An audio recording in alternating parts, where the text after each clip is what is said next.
ایک انوکھی سی آپ بیتی میں سے چند ٹکڑے۔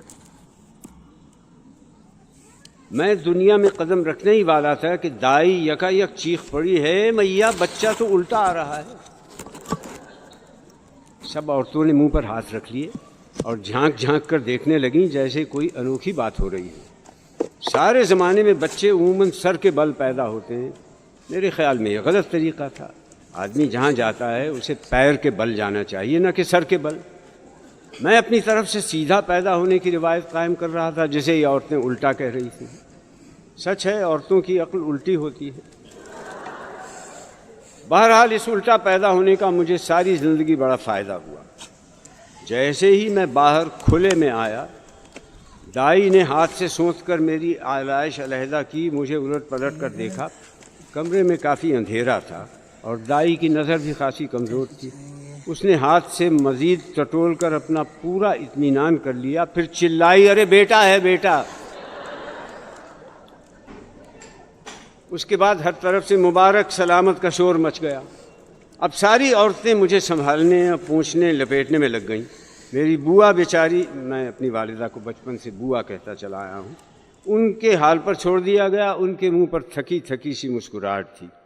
کسی نے کہا، اے آمنہ کو 5واں بیٹا مبارک ہو، تو مجھے پتہ چلا کہ مجھ سے پہلے 4 حضرات اور بھی اس منزل سے گزر چکے ہیں۔ میری جرمن بیوی کو اردو زبان پر خاصا عبور حاصل ہے۔ انہوں نے اردو گھر میں ملازم پٹھان لڑکوں سے سیکھی۔ ان کو اردو بولتے سن کر لوگوں کی چشم حیرت کھلی کی کھلی رہ جاتی ہے۔ اس سلسلے میں ایک مرتبہ میرا بھی چشمہ ٹوٹا ہے۔ یہ بہت بعد کی بات ہے، میں چلیے سناتا چلوں۔ میرے عزیز دوست عزیز الحسن نے نیو یارک سے اپنا مجموعہ کلام متاع عزیز مجھے تحفے میں بھیجا۔ یہ کتاب انہوں نے بڑے ارمانوں سے چھاپی تھی۔ شاعری کی کتاب بکی بکائی نہیں، اب اصرار کر کے دوستوں میں محبت سے مفت بانٹتے پھر رہے ہیں۔ میں ایک دن میں فرصت میں یہ کتاب الٹ پلٹ کر دیکھ رہا تھا۔ کچھ اشعار دوسرے اشعار سے واقعی اچھے تھے۔ میں انہیں پپول رہا تھا کہ اتنے میں میری بیوی جھاڑن سے گرد جھاڑتی ہوئی کمرے میں داخل ہوئیں۔ بولیں، کیا پڑھ رہے ہوئے ہیں چپکے چپکے؟ میں نے کہا، عزیز الحسن کی کتاب ہے متاع عزیز۔ بولیں، کیا عزیز الحسن شیعہ ہیں؟ یہ سوال بم کے گولے کی طرح پھٹا۔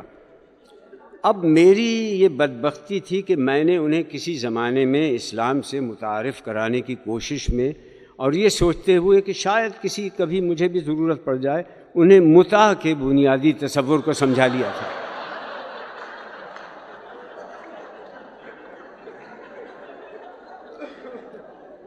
کہ اسلام میں کب اور کن حالات میں ایک خاص نقطۂ نظر سے مختصر وقفے کے نکاح کی اجازت ہے۔ ان کے سوال پر میں نے گھبرا کر جواب دیا، نہیں ایسی بات تو نہیں۔ بولی، تو پھر انہوں نے متع کیوں کیا؟ میں نے مسکرا کر کہا، بیوی یہ لفظ متع نہیں متاع ہے، جس کے معنی ہے سرمایہ، یعنی عزیز کا سرمایہ۔ چند لمحوں کے بعد